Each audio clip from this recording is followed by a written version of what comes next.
gonna let it shine. This gonna light up mine.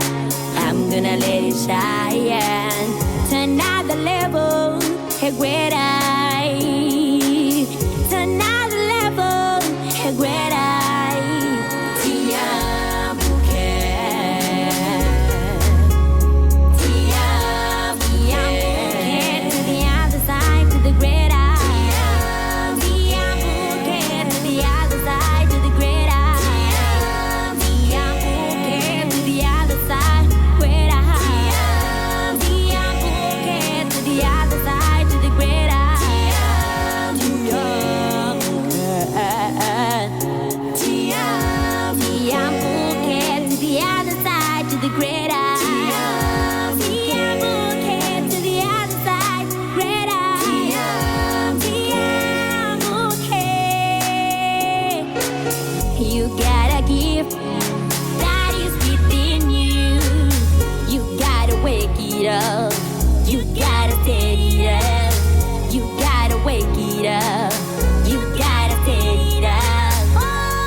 Blessed morning to everyone.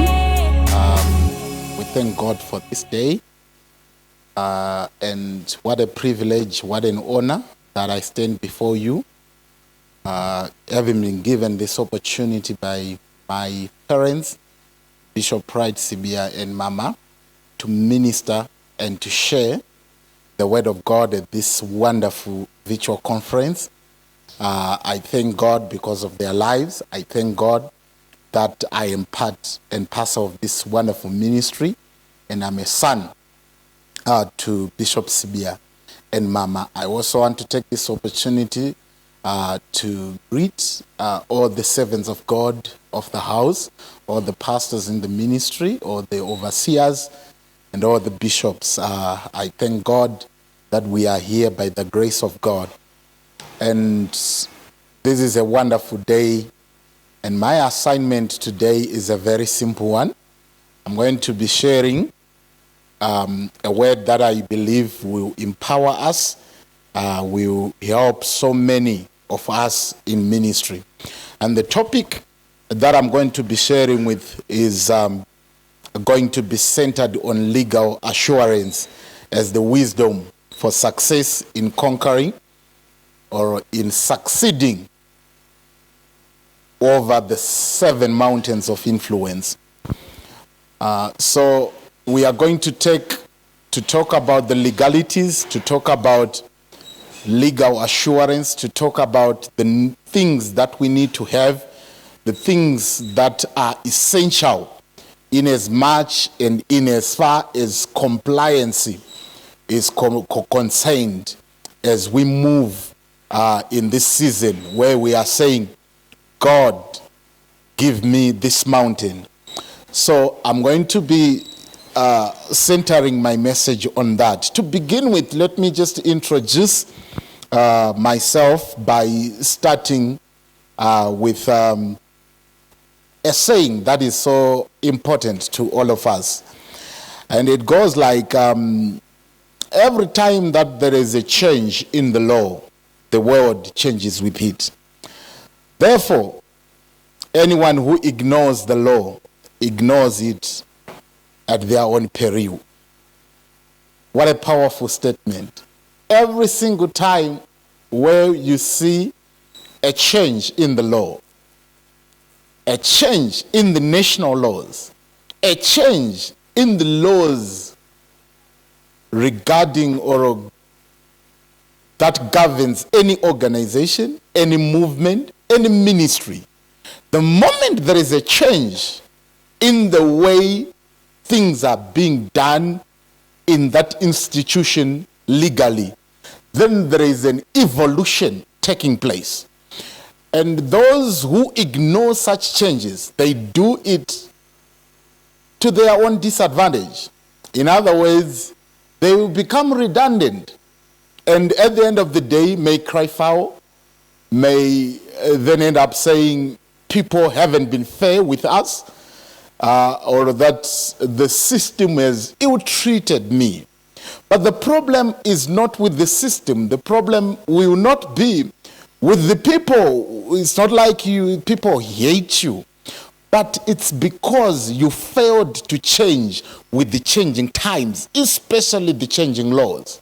So I repeat, whenever you see a change in the law, be it at national level, when you see laws being enacted and other laws being changed, then at that juncture, you have to acquaint yourself with the changes that are taking place. Otherwise, you will see yourself on the wrong side of the law, or you see yourself behind bars sometimes. So when we are talking about even in ministry, you need to be aware that everything revolves. We may do everything, we may concentrate on everything, but at the end of the day, what is going to keep us going is our level of compliance and our level of us adopting to the changing times, changing seasons, changing laws. This is a very critical area to the people in the ministry, to the people in the kingdom of God today. Because more often than not, as we are talking about taking over the mountains of influence, the 7 mountains of influence, we have so much ambition. We have people with so much eagerness to take over. They sit down and they say, I'm going to be the next big thing in Zimbabwe in as far as business is concerned. I'm going to be the next Strive Masiwa. Well, that's very good. That's very fine. But what knowledge, what amount of knowledge and information do you have? Especially when it comes to the legal issues that you have to face, that you have to be in compliance with, that will have to take you to that place which you are dreaming of, or which you are saying you have a desire to be there. I may as well want to be relevant to the realities on the ground. Even the businesses that Econet is operating have of late, in the past few months, being pressed left, right, and center with regards to issues of legalities, to the issues of non-compliance with RBZ or regulations, and breaching the Finance Act and what have you. All those issues are coming through and haunting such a big corporate like Econet, such a big corporate like Cassava. So you need to know that you can't do and make it and succeed without having the proper prerequisites of the legal requirements that you need to get there and to be sustained at that level in whatever area that you have a desire to go through. But remember, I have said I'm going to concentrate on the importance of legal assurance. I will explain in a few moments. But let's go through the 7 mountains of influence, and probably I'll bring a relevance to what I'm explaining here. The 7 mountains of influence that many of us have heard and been taught in this ministry, which we need to take over and say, God, I need a place, I need where I am recognized in a certain area and in a certain place of influence. And the first one there is the mountain of governance, which others refer to as politics, or but I would rather love governance. the first and foremost thing that we need to get to be aware of, there are people around us, people in our midst. We have got a desire, we have got a passion, we have got a conviction that I am born a governor, I am born to govern, I am born to rule, I am a ruler by calling. I need to take over this mountain of governance. Maybe you have a conviction that you need to be in mainline politics, or it's just an issue of governance in public, or occupying a public office, and it's so broad when you talk of governance.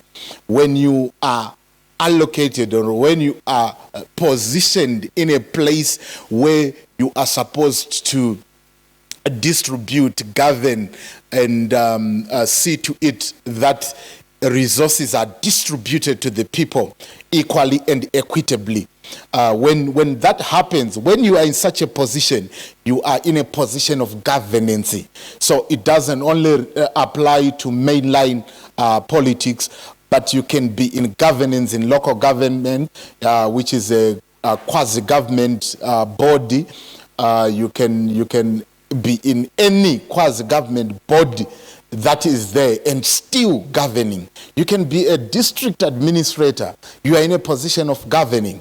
And all these areas, all these issues that you are talking about, of late, I don't remember the last time we have had a scenario where the 5-year term goes by and expires in any government body that we have in Zimbabwe, without hearing that somebody has been arrested for corruption, criminal abuse of office, and what have you. Some of these people are finding themselves on the wrong side of the law because of ignorance.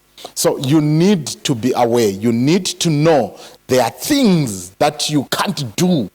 There are things that you can do, but you have to do it complying with the legal requirements that are set, even at national level, even at local government level, even at ministry level, even at organizational level. In that organization that you are in, and you are in a governing position, what are the laws and regulations that controls you?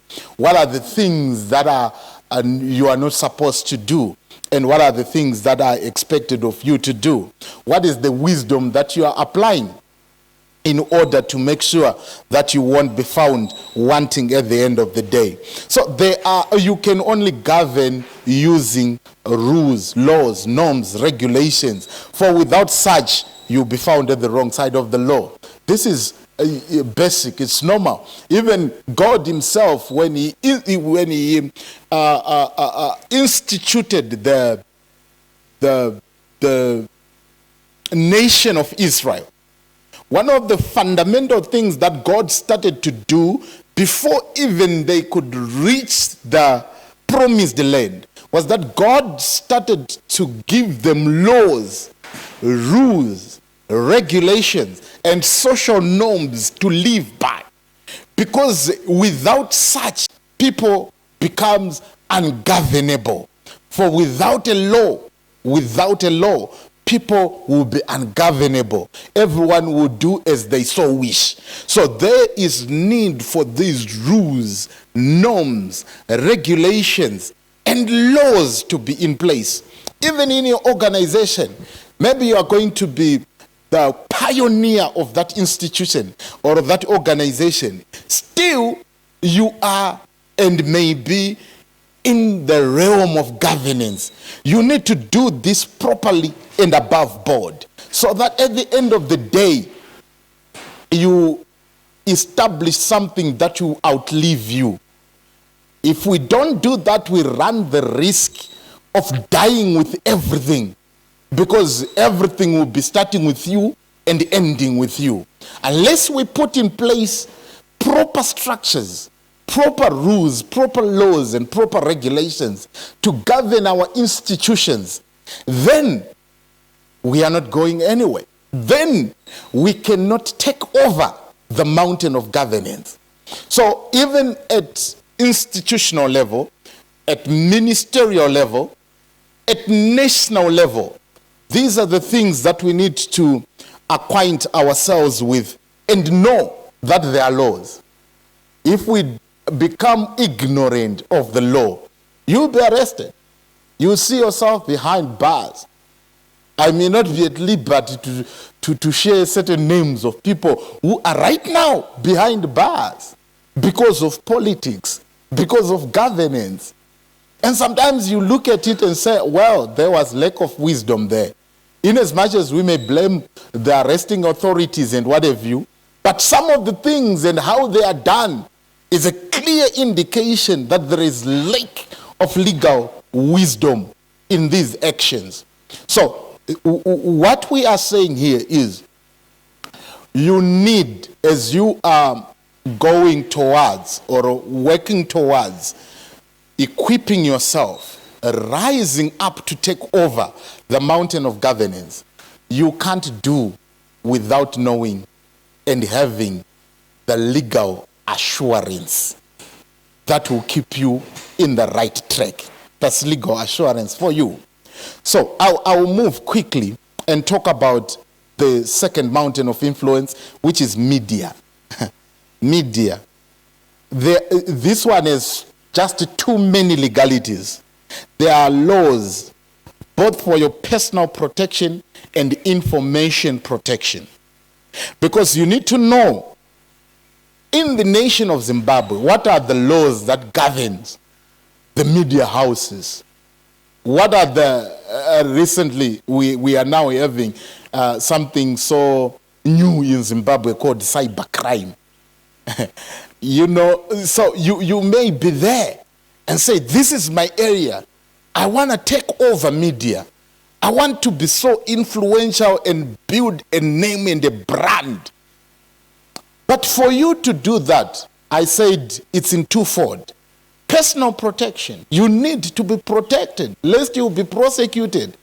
You'll be sued. As a legal practitioner, I'm handling a number of cases myself of media houses that are being sued for defamation, of journalists that are being sued for defamation.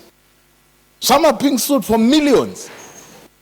You know, these are some of the realities that you need to be aware of. And you can't make it, you can't stand without a cover that is legally. So for your personal protection, you need legal assurance. You need to be guided along the way. Secondly, when you are talking about media, we talk about registration, we talk about certification, we talk about you probably being a social media guru, and you definitely need protection in terms of your own name, your brand, and the information that you'll be sharing, that you'll be publicizing. So these are some of the things that you can't do. You can't say, I'm at the top of it all without having a legal backup that is strong and without having a legal knowledge of these laws, regulations that are already in place and that will be put in place. Remember my starting statement, whenever the law changes, everything changes with it. So some of us, you may still be thinking that you are being regulated by the laws that were there in 1979. A lot has changed. So some people do that. They go on Google and they Google a specific area. And then they don't know that Google has not updated the amendment. And then they dwell and depend on a repealed law. And at the end of the day, they'll be shocked to see that, no, there is no longer such a law. Why? Because in as much as you are a guru in your own right, there are areas that you need help, that you need guidance, that you need to be properly guided, and especially when we are talking of issues of compliance and legalities. So these are some of the things that we are looking at. And number 3, we have the mountain of arts and entertainment. And this mountain includes the issue of television, magazines, movies, video games, books, etc., etc. You definitely need legal protection. You definitely need, because this is where we begin to talk about patent rights. We begin to talk about copyrights for your your information and your business that you will be in. So at the end of the day, you find out that it's not a question of you just rising up in the morning and saying, I'm on the top of the mountain because the Lord has given it to me. I was given a prophecy that this is my place, this is my space, and I have decided to take over that space. Yes, it's good. We encourage us, all of us, to say, rise up and go. Take over what belongs to you. But taking it over and staying there and maintaining the pace are two different things. Many of us, sometimes, even as I'm ministering to you, you have been a victim and you thought the system was not fair with you. You have been a victim and you thought, no, it was politics playing games against me. But sometimes it's not even that. It's because you acted ignorantly. And ignorance of the law is not a defense at all. You can't plead ignorance. You can't prophesy ignorance when you are being asked why you didn't do certain things or why you did certain things in a wrong way. The fourth mountain that we are saying, the church of God, children of God, kingdom citizens, let's rise up and take over, is the mountain of business. When we are talking about business, this already there is a whole branch of law called business law. You have to know, you have to be guided accordingly with regards to where to start. So if you are going to go into business, because there are so many ways of getting there, others will go by way of climbing up the corporate ladder. If you are going to climb up the corporate ladder and become, probably firstly become a CEO of one of the biggest corporates in Zimbabwe, you can't get there until you know these things that you are talking about. What are the laws that governs the corporate? What are the laws that governs the company? What are the issues that you need to put into perspective? Even what are the qualifications that you need to have?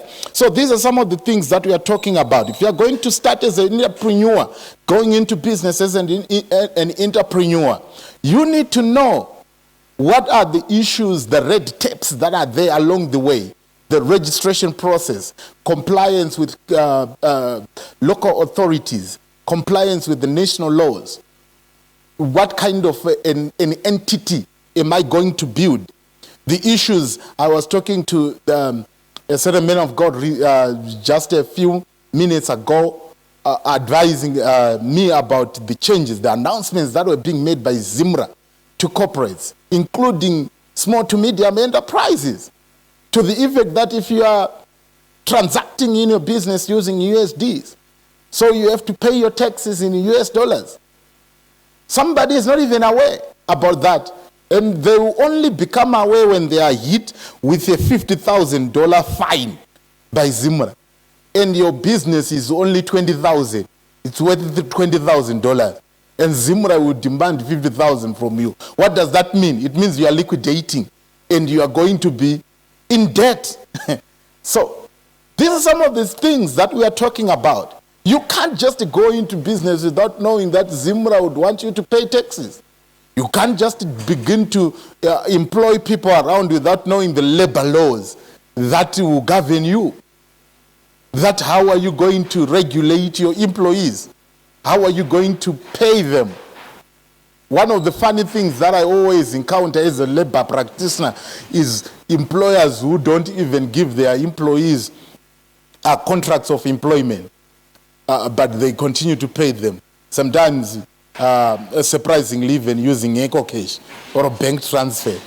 And at the end of the day, when things go sour or they no longer need that employee, they want to say, we just want to get rid of this person, and they would want us now to work miracles so that they don't get to pay the penalties. But These are some of the things that it's very clear. The Labor Act puts the burden upon the employer, and it's very clear.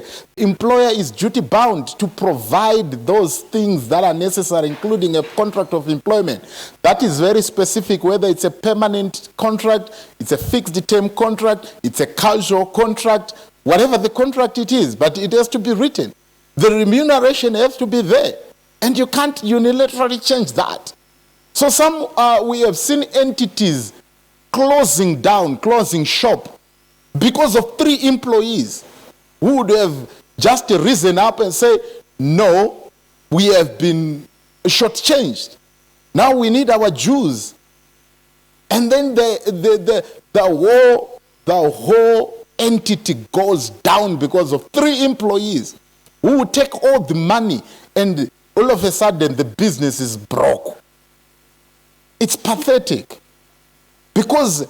Not because God has not anointed you to be a businesswoman or to be a businessman. No, that's your space. But after realizing that this is my space, wow, God has given it to me, you now need to acquaint yourself with the basics, the necessities, and more so surround yourself with the legal personnel that will help you going through. I will explain further soon after this. Mountain number 5 is the mountain of education. How many of us are aware that currently we have an education bill that is cooking in Parliament, and that education bill has been gazetted? It's gonna be law very soon. And what is it doing? No more corporal punishment to any child at school. If a girl child becomes pregnant at school, you can't expel them. You can't send them home for being pregnant. The only question that it's not addressing is, what are the school authorities going to do if they get, or if they see children, a boy and a girl, being intimated at the school?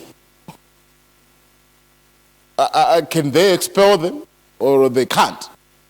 These are some of the things, and we have people around who say, education, this is my space, I'm going to take over. But these are some of the hurdles that you'll be faced with, including regulations that are there. How are you going to regulate your teachers? Be it you're going to go there privately, having your own private institutions, educational institutions, business institutions that are educational in nature. Which is the National Employment Council that governs you as you are starting your preschool, as you are starting your private school? What are those things? Because the bad part of it is you can go for 5 years, 6 years without facing any problem until you have a misunderstanding with one of your teachers. And just one of your teacher may bring the whole thing down, and you'll be out. And then you say, demons, the devil fought me left, right, and center. No, it's not the devil. It's ignorance that fought you, and you were defeated because every time you don't get yourself the prerequisite knowledge, defeat is guaranteed. So what we need to do is to acquaint yourself with this. How you are going to do that, I will explain in a few minutes. But these are some of the things. We have a very important mountain, the mountain of education. And we are saying, let the children of God, let the kingdom citizens rise up and take over.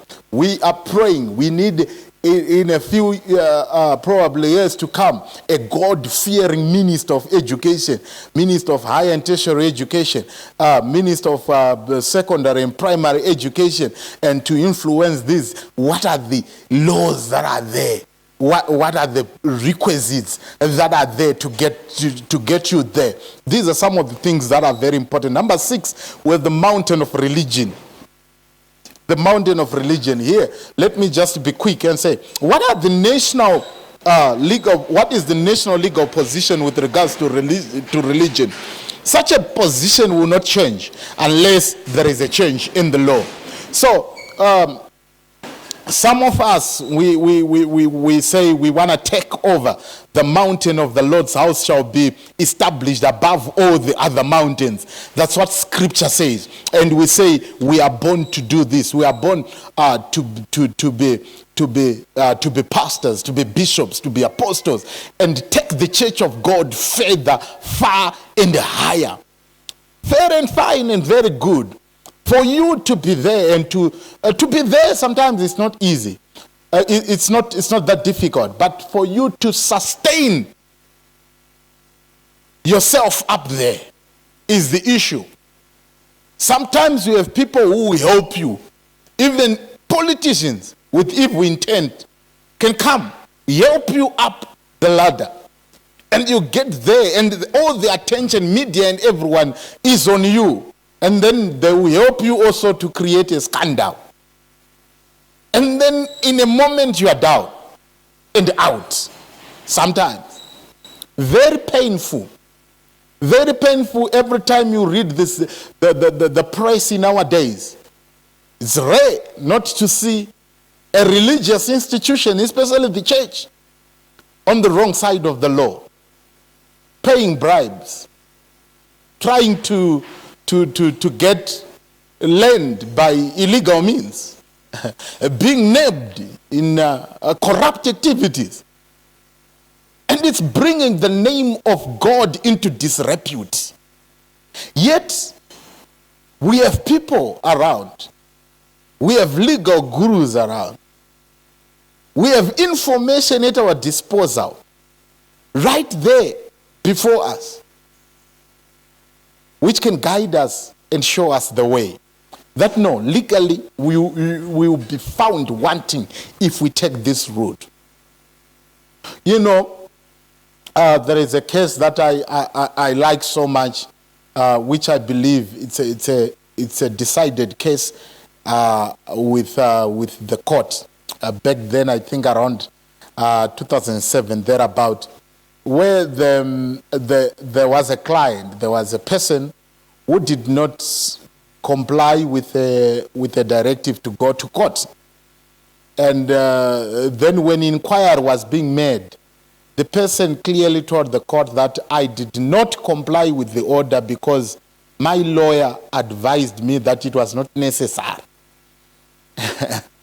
So what the court did is it took issue with the lawyer, but it absolved the person and say, indeed, the person did a noble thing by seeking legal counsel and legal advice.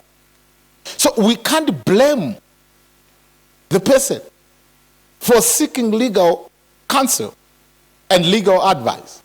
They did well. Unfortunately, the lawyer was not the best of lawyers to give the advice. But the person was justified. These are some of the things, a clinical example that just came into my mind.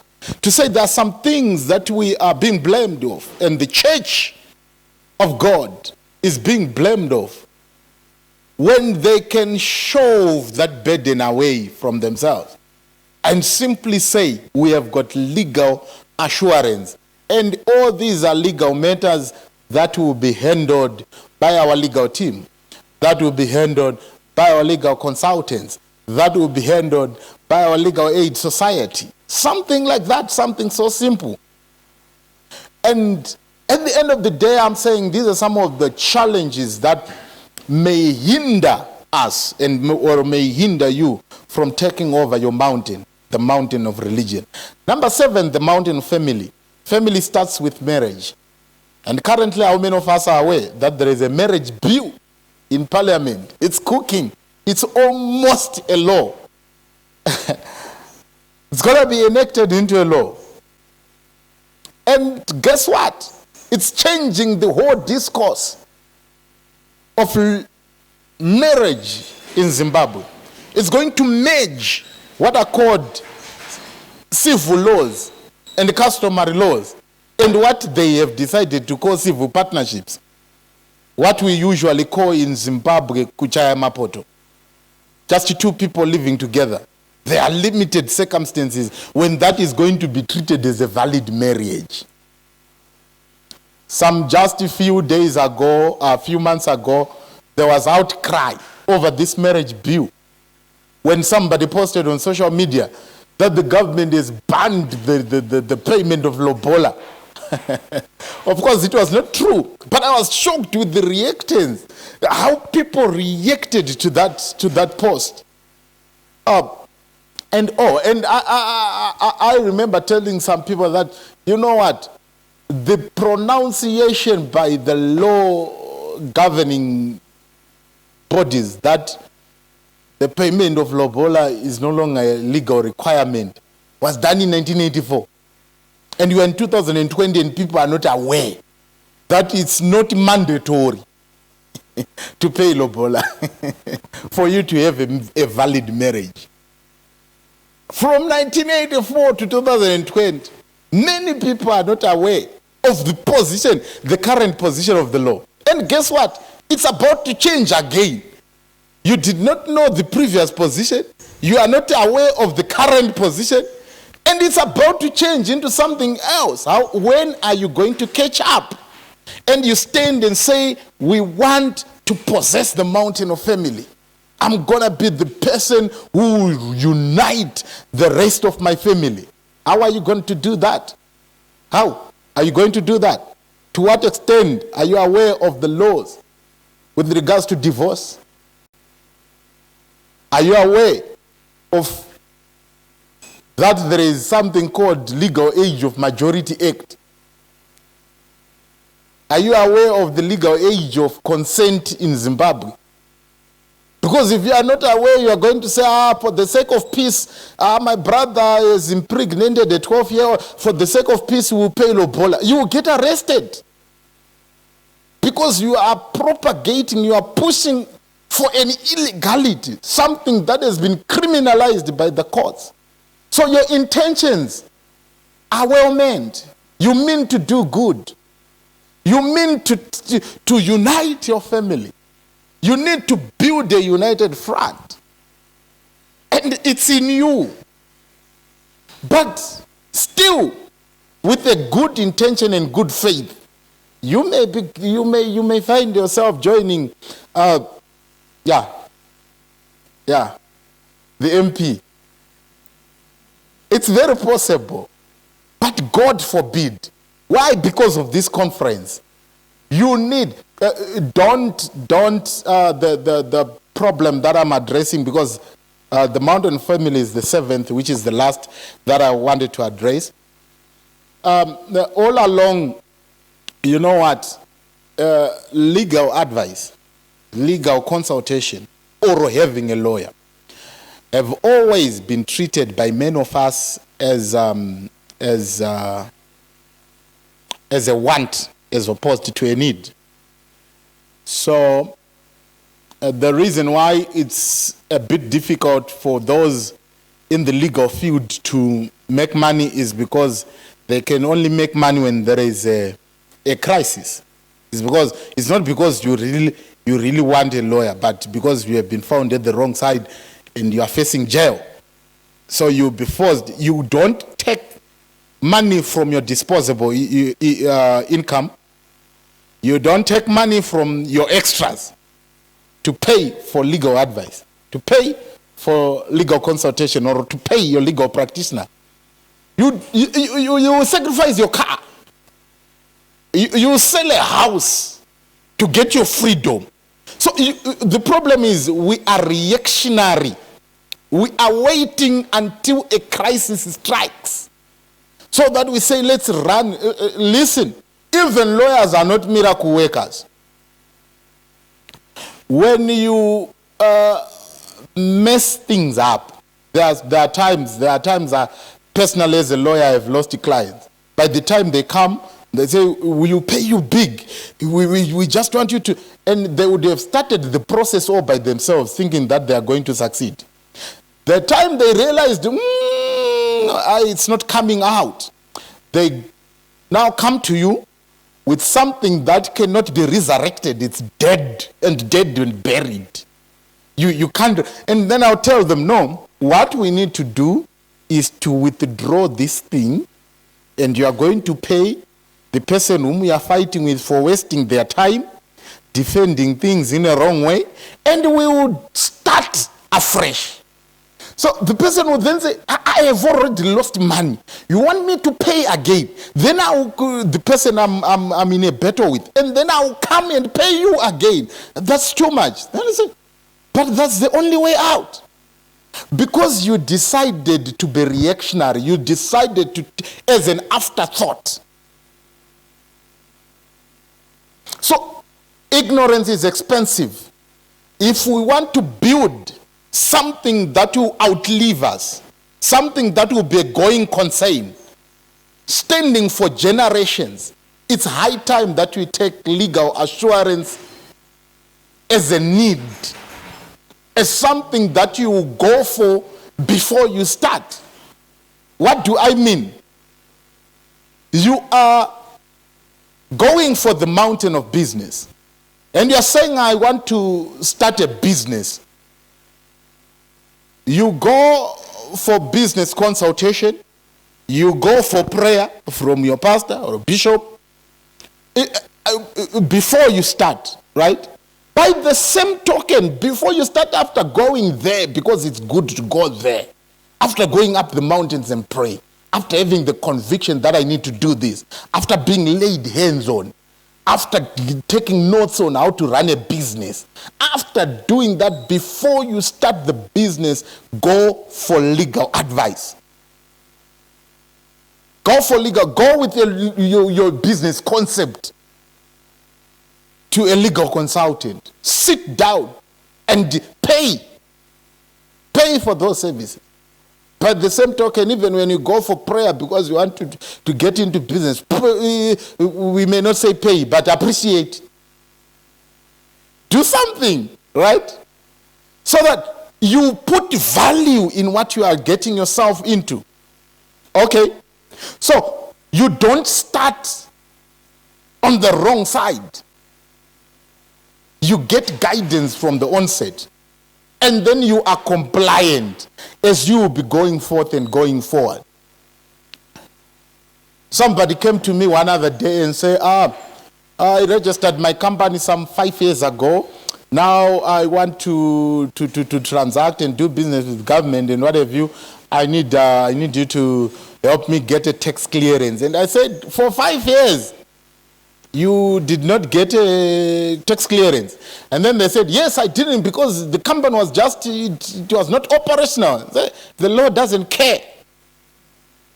You still need to get your tax clearance even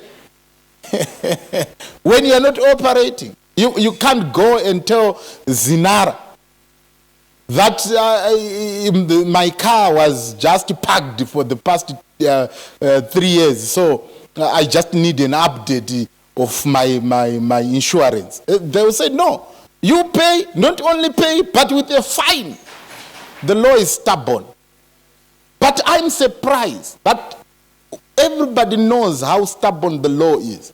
Everybody, especially those in business and those in ministry, one way or the other have had a head-on with legalities and legal complications. But we still treat it as a non-issue.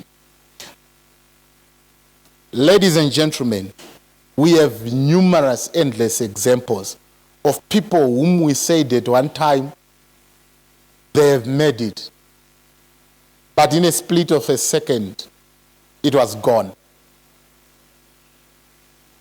Who would have ever thought that Kingdom Bank would go down? Who? Who would have thought that Time Bank would go down? Such big corporates and institutions. One of the fundamental, not only, it's not the only one, but it's one of the fundamental issues revolves around legal compliance. Legal compliance. So as you will be starting, as you are rising up, as you are taking over your mountain, consider legal assurance as one of the most important and key issues. Others may ask, as I'm going to my conclusion, that you are talking about legal assurance. What is it that you refer to as legal assurance? It's very simple. You know what? In Britain, the Industrial Revolution that brought about machines and ultimately brought this first world, third world thing, development, real development. The Industrial Revolution in Britain was so much inspired by basically two things. The first thing is legal assurance, because what the government did is it started to enact laws that protected inventors. That you invent something and then you register it. Then no one else can reproduce it and make money instead of you. If you're following that's what the government started to do. You invent something, you are protected. You write something, copyrights, you are protected. And then so wealth started to accumulate. Everyone who would want to make that machine, that would want to utilize that machine, have to come through you. So that was a way of wealth creation and accumulation that brought about a big boom, boost at a national level. The second thing that these countries started to do was to influence and push so much on life assurance. I'm talking about legal assurance, but these guys started to push so much on life assurance. What were they doing? On life assurance, I will be leaving, I will join my Nyaradzo. Not so that Nyaradzo may only provide a coffin and a bus to carry me to Mtoko when I die. No, but that when I die, Akim, my son, would then the amount that I would be subscribing to would then give my wife or my son or anyone whom I will mention in there a substantial amount of money with the cap of millions. Life assurance. And guess what? During that time, you could insure the life of anybody, not only your relative. So you could just look for a celebrity and know that because of their popularity, they will be assassinated very soon. So you will put your money there. The moment they die, you go and claim money. You are paid thousands and thousands of dollars. And people started to accumulate money through legal means. That's what these nations started to do. And so that's life assurance, where you insure your life. And then say, when I pass on, so and so will be paid out. I mean, in Zimbabwe, if you go to Old Mutual, they do have these things that I'm talking about. Okay? But I don't know. I may not be in a position to properly comment with regards to our currency turbulences that we experience as a nation. Others have lost money in investment, in insurance, and what have you. But this is something that these people were doing. So, and it helped them to accumulate wealth.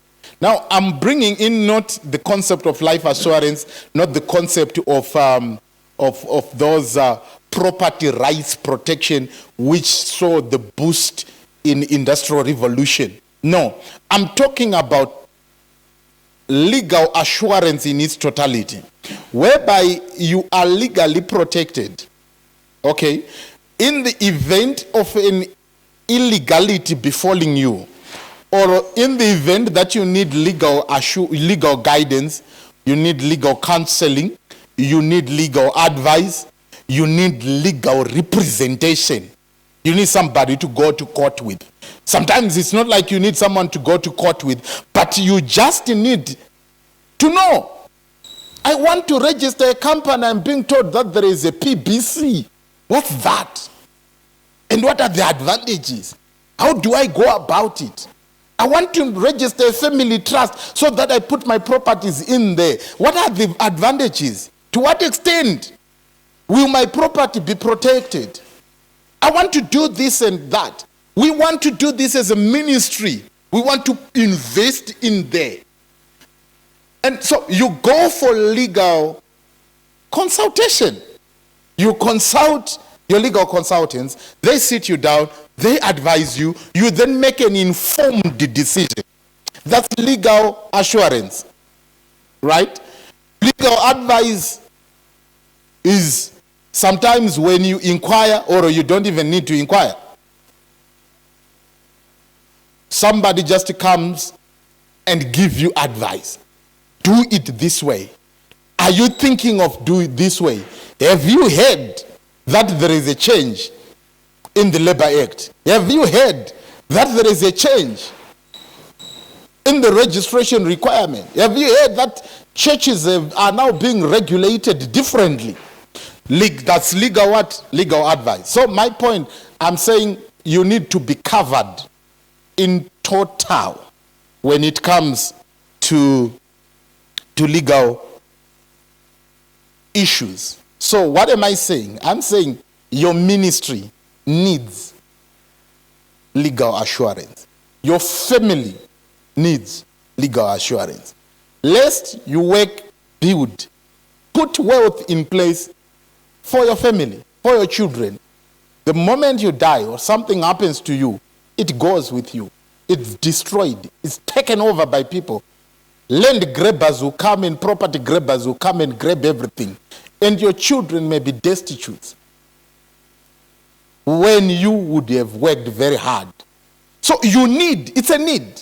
You need legal assurance for you to really take over and mean it that you're taking over the mountain of family. Your business needs legal assurance. You need to be assured against the things that troubles businesses in Zimbabwe and abroad. You need that before you start. You don't need it when you are now in trouble. You need it now. You need it as you start. You need it from the word go. Your personal life needs legal assurance. This is wisdom for you to have legal assurance. Have someone knowledgeable on legal matters, whom you contact, whom you call, whom you ask before you make decisions that may backfire tomorrow. How do you do this? So many ways. Others have the so-called personal or family lawyers, but it requires money, which is not an issue. You need. If it's a need, you consider it. Others have got what are called legal aid societies, where you pay your subscriptions, be it weekly, monthly, or annually, subscriptions, be it personal, family, or at corporate level, institutional level. There are good, well-established legal aid societies where you can go and pay your subscriptions. And when need arises, whenever you need to be guided, when you ever need to be represented, you simply go and make a claim at your legal aid society, and then you are covered. They provide, if you need a lawyer, a lawyer. They provide, if you need a legal consultant, a legal consultant. They provide, if you need a labor practitioner or a labor consultant, that particular person. They provide that because you would have been paying just the way you pay your medical insurance, medical aid. You can also pay your legal aid the way you pay your medical aid. And you are covered. So many ways. So what are we waiting for? Let's rise up. Let's protect ourselves, our businesses, our calling, our ministries. Ensure that you are protected and you will never be found on the wrong side of the law. I thank you so much. God bless you. We are crossing over.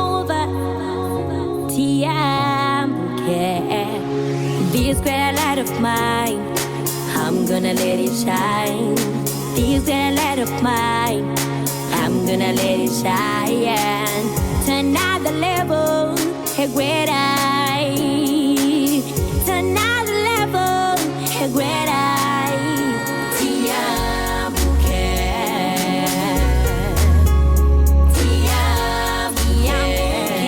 the other side, to the great eye.